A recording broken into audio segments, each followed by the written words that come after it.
sou estudado, sou nascido, criado no mato. Se o homem não parar de destruir a natureza, o ano que vem, se nós estivermos vivos ainda para contar, nós vamos estar aqui da mesma maneira que nós estamos hoje. Só que nós vai estar falando assim, 50 graus, atingimos os 50. Vai estar mais um beijinho de purga para nós morrer tudo queimado. Acorda, Brasil, onde vocês estão com a cabeça, gente?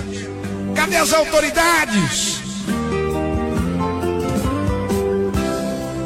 Chega num cara que tem uma propriedade rural e fala, meu amigo, é o seguinte, você tem 5 alqueiros de terra, pelo menos um alqueiro, meio alqueiro que seja, você vai ter que ter de mata fechada, porque os animais, as onças, os jacarés, os tucanos, as cutias, os tatus, eles não ficam em hotel não. Aonde estão os nossos animais que morrem queimados todos os dias e ninguém fala nada?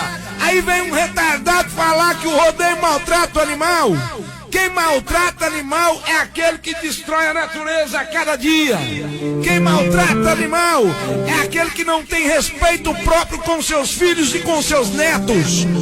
Porque quando você está arrancando uma árvore, você está arrancando dentro do peito do seu neto o coração dele e os pulmões, porque ele vai precisar de respirar futuramente.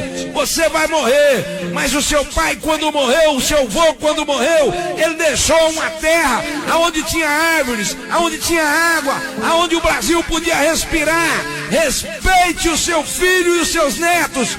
Plante uma árvore, faça justiça com as próprias mãos. Tá quente aí na sua casa agora? Tá? Faça justiça com suas próprias mãos. Plante uma árvore. Plante uma árvore que você vai estar plantando a esperança de um mundo melhor. Plante porque ainda dá tempo. Porque daqui a pouco não vai adiantar mais. Daqui a pouco você vai querer plantar e não vai nascer. Não vai nascer. Se você aguar uma planta hoje, meio-dia, 1h da tarde, 10h da manhã, você mata ela porque a raiz cozinha. Ainda dá tempo, gente. Vamos comprar essa briga. Não vamos fingir que não é com a gente, não. Vamos deixar um futuro melhor para os nossos filhos, para os nossos netos. Vamos amar ao próximo como a si próprio. É isso que a palavra de Deus fala. Pare desse negócio de correr atrás de dinheiro, dinheiro, dinheiro, dinheiro, dinheiro, dinheiro, dinheiro. O que adianta ter dinheiro se você não vai ter o ar para respirar? Olha o Rio Turvo como é que tá aqui na região de Catiguá. Dá vergonha de ver. É um risquinho d'água passando. É gente pegando água do Rio Turvo para aguar, fazer irrigação.